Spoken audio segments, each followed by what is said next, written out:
Voilà, bonjour les amis. Donc c'est la suite du Petit Prince de Saint-Exupéry. Donc nous nous sommes arrêtés à chapitre 17. Je pense que c'est la dernière vidéo sur le conte. Ensuite, je vous dirai la légende de Héros et Psyché du conte d'Apulée.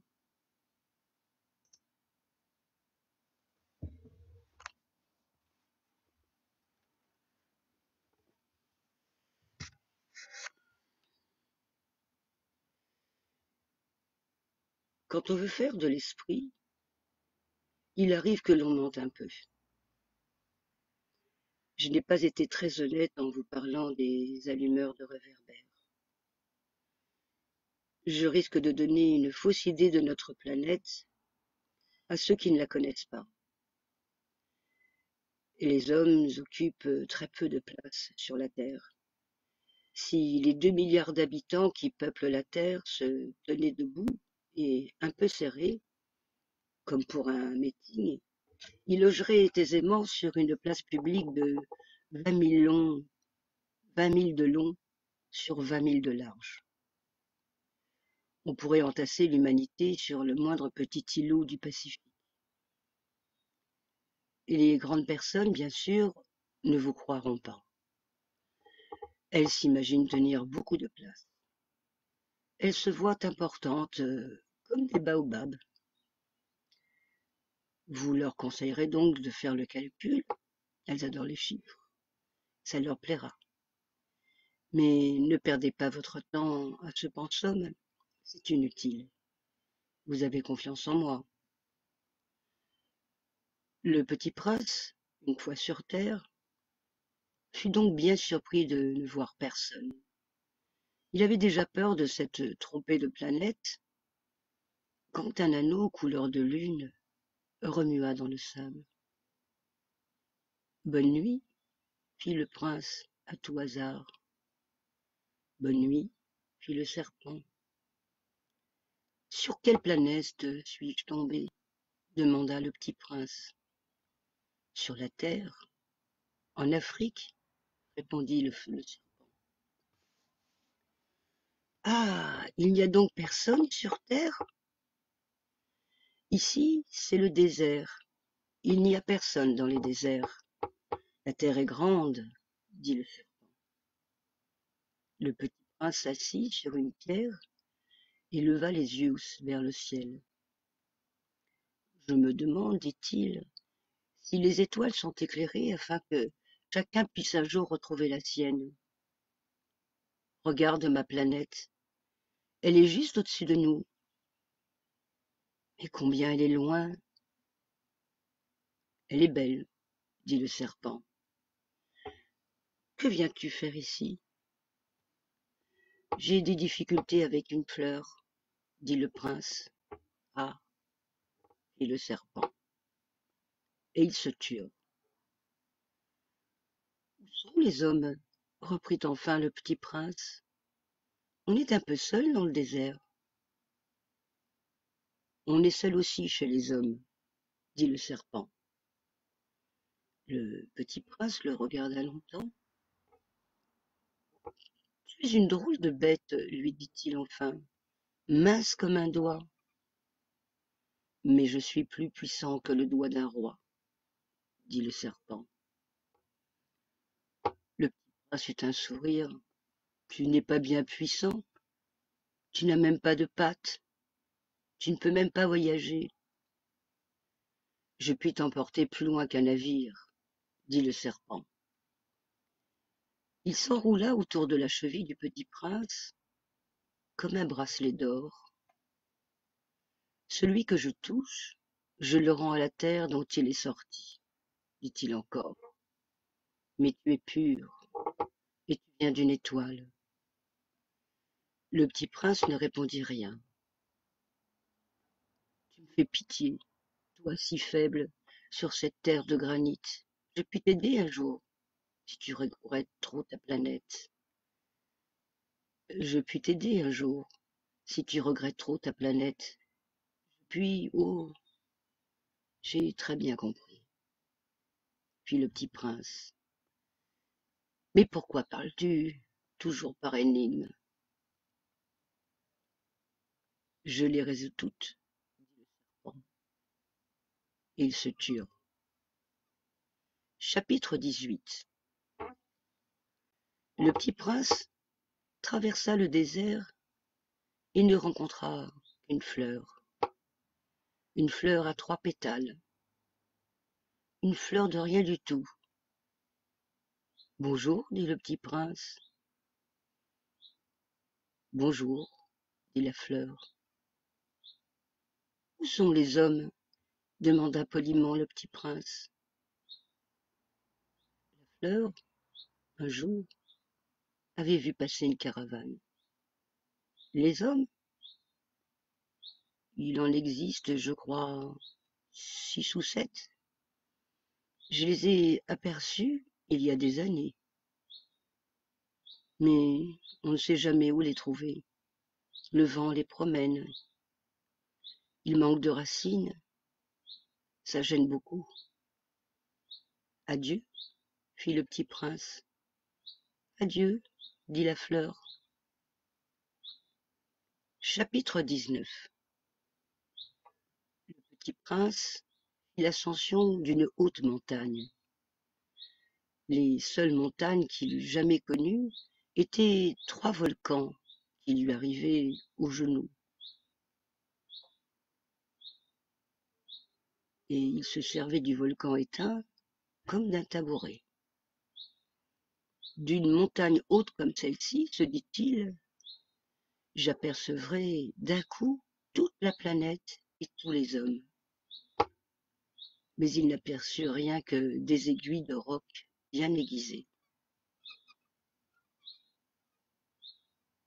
Bonjour, dit-il tout hasard. Bonjour, bonjour, répondit l'écho. Qui êtes-vous? Dit le petit prince. Qui êtes-vous? Qui êtes-vous? Qui êtes-vous? Répondit l'écho. Soyez mes amis, je suis seul, dit-il. Je suis seul, je suis seul, je suis seul, répondit l'écho. Quelle drôle de planète, pensa-t-il alors. Elle est toute sèche, et toute pointue, et toute salée. Et les hommes manquent d'imagination. Ils répètent ce qu'on leur dit. Chez moi, j'avais une fleur. Elle parlait toujours la première. Chapitre 20.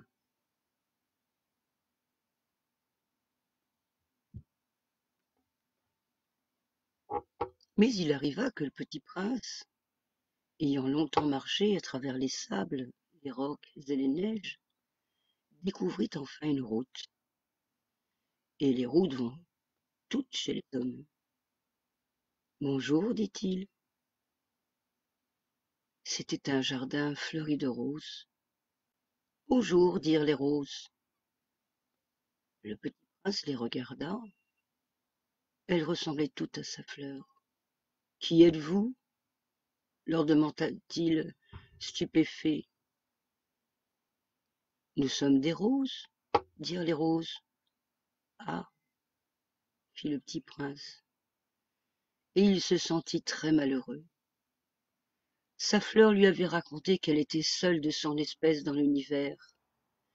Et voici qu'il en était 5000, toutes semblables, dans un seul jardin. Elle serait bien vexée, se dit-il, si elle voyait ça. Elle tousserait énormément, et je ferais semblant de mourir pour échapper au ridicule. Et je serais bien obligé de faire semblant de la soigner, car sinon, pour m'humilier moi aussi, elle se laisserait vraiment mourir. Puis il se dit encore, je me croyais riche d'une fleur unique, et je ne possède qu'une rose ordinaire. Ça et mes 3 volcans qui m'arrivent aux genoux, et dont l'un peut-être est éteint pour toujours. Ça ne fait pas de moi un bien grand prince. Et couché dans l'herbe, il pleura. Chapitre 21. Désolé, mais ma table grince. C'est alors qu'apparut le renard. Bonjour, dit le renard. Bonjour, répondit poliment le petit prince, qui se retourna et ne vit rien. Je suis là, dit la voix, sous le pommier. Qui es-tu, dit le petit prince. Tu es bien joli. Je suis un renard, dit le renard. Viens jouer avec moi, lui proposa le petit prince. Je suis tellement triste. Je ne puis pas jouer avec toi, dit le renard. Je ne suis pas apprivoisé. Ah, pardon, le petit prince. Mais après réflexion, il ajouta, qu'est-ce que signifie apprivoiser? Tu n'es pas d'ici, dit le renard. Que cherches-tu? Je cherche les hommes, dit le petit prince. Qu'est-ce que signifie apprivoiser? Les hommes, dit le renard. Ils ont des fusils et ils chassent. C'est bien gênant. Ils élèvent aussi des poules. Ça, c'est leur seul intérêt. Tu cherches des poules? Non, dit le petit prince. Je cherche des amis. Qu'est-ce que signifie apprivoiser? C'est une chose trop oubliée, dit le renard. Ça signifie créer des liens. Créer des liens? Bien sûr, dit le renard. Tu n'es encore pour moi qu'un petit garçon, tout semblable à 100 000 petits garçons, et je n'ai pas besoin de toi, et tu n'as pas besoin de moi non plus. Je ne suis pour toi qu'un renard, semblable à 100 000 renards. Mais si tu m'apprivoises, nous aurons besoin l'un de l'autre. Tu seras pour moi unique au monde. Je serai pour toi unique au monde. Je commence à comprendre, dit le petit prince. Il y a une fleur, je crois qu'elle m'a apprivoisé. C'est possible, dit le renard. On voit tout sur la terre. On voit toutes sortes de choses. Oh, ce n'est pas sur la terre, dit le petit prince. Le renard parut très intrigué. Sur une autre planète? Oui. Il y a des chasseurs sur cette planète? Non. Ça, c'est intéressant. Et des poules? Non. Rien n'est parfait, soupira le renard. Mais le renard revint à son idée. Ma vie est monotone. Je chasse les poules et les hommes me chassent. Toutes les poules se ressemblent et tous les hommes se ressemblent. Je m'ennuie donc un peu. Mais si tu m'apprivoises, ma vie sera comme ensoleillée. Je connaîtrai un bruit de pas qui sera différent de tous les autres. Les autres me font rentrer sous terre. Le tien m'appellera hors du terrier, comme une musique. Puis regarde. Tu vois, là-bas, les champs de blé? Je ne mange pas de pain. Le blé pour moi est inutile. Les champs de blé ne me rappellent rien. Et ça, c'est triste. Mais si tu as des cheveux couleur d'or, alors ce sera merveilleux quand tu m'auras apprivoisé. Le blé qui est doré me fera souvenir de toi, et j'aimerais le bruit du vent dans le blé. Le renard se tut et regarda longtemps le petit prince. S'il te plaît, apprivoise-moi, dit-il. Je veux bien, répondit le petit prince, mais je n'ai pas beaucoup de temps. J'ai des amis à découvrir et beaucoup de choses à connaître. On ne connaît que les choses que l'on apprivoise, dit le renard. Les hommes n'ont plus le temps de rien connaître. Ils achètent des choses toutes faites chez les marchands, et comme il n'existe point de marchands d'amis, les hommes n'ont plus d'amis. Si tu veux un ami, apprivoise-moi. Que faut-il faire? Dit le petit prince. Il faut être très patient, dit le renard. Tu t'assoiras d'abord un peu loin de moi, comme ça, dans l'herbe. Je te regarderai du coin de l'œil et tu ne diras rien. Le langage est source de malentendus. Mais chaque jour, tu pourras t'asseoir un peu plus près. Le lendemain revint le petit prince. Il eût mieux valu revenir à la même heure, dit le renard. Si tu viens par exemple à 4 heures de l'après-midi, dès 3 heures je commencerai d'être heureux. Plus l'heure avancera, plus je me sentirai heureux. À 4 heures déjà, je m'agiterai, m'inquiéterai. Je découvrirai le prix du bonheur. Mais si tu viens n'importe quand, je ne saurai jamais à quelle heure m'habiller le cœur. Il faut des rites. Qu'est-ce qu'un rite? dit le petit prince. C'est aussi quelque chose de trop oublié, dit le renard. C'est ce qui fait qu'un jour est différent des autres jours, une heure des autres heures. Il y a un rite, par exemple, chez mes chasseurs. Ils dansent le jeudi avec les filles du village. Alors, le jeudi est un jour merveilleux. Je vais me promener jusqu'à la vigne. Si les chasseurs dansaient n'importe quand, les jours se ressembleraient tous, et je n'aurais point de vacances. Ainsi le petit prince apprivoisa le renard.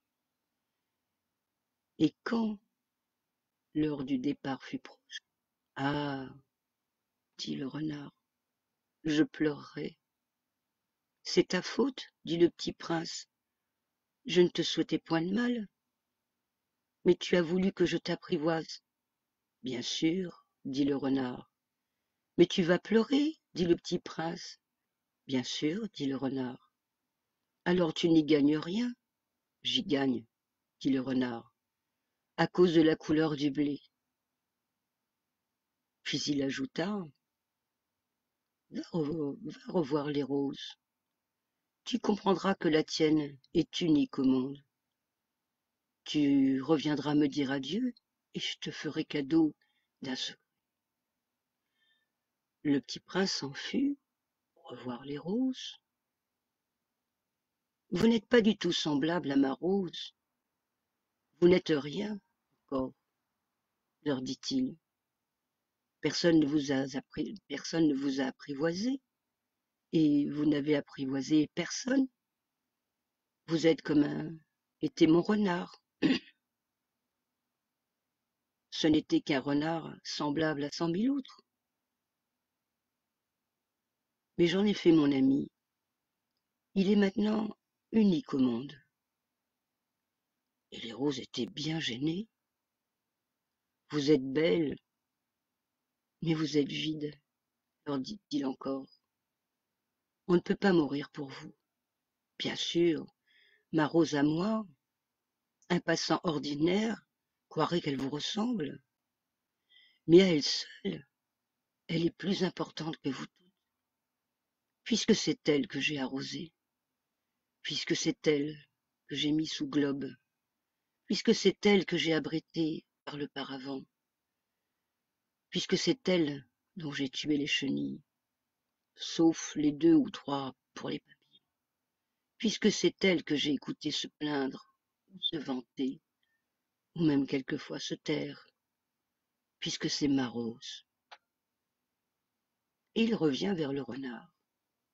Adieu, dit-il. Adieu, dit le renard. Voici mon secret. Il est très simple. On ne voit bien qu'avec le cœur. L'essentiel est invisible pour les yeux. L'essentiel est invisible pour les yeux, répéta le petit prince, afin de se souvenir. C'est le temps que tu as perdu pour ta rose qui fait ta rose si importante. C'est le temps que j'ai perdu pour ma rose, fit le petit prince, afin de se souvenir. Les hommes ont oublié cette vérité, dit le renard. Mais tu ne dois pas l'oublier. Tu deviens responsable pour toujours de ce que tu as apprivoisé. Tu es responsable de ta rose. Je suis responsable de ma rose, répéta le petit prince, afin de se souvenir. Voilà, mes bons amis,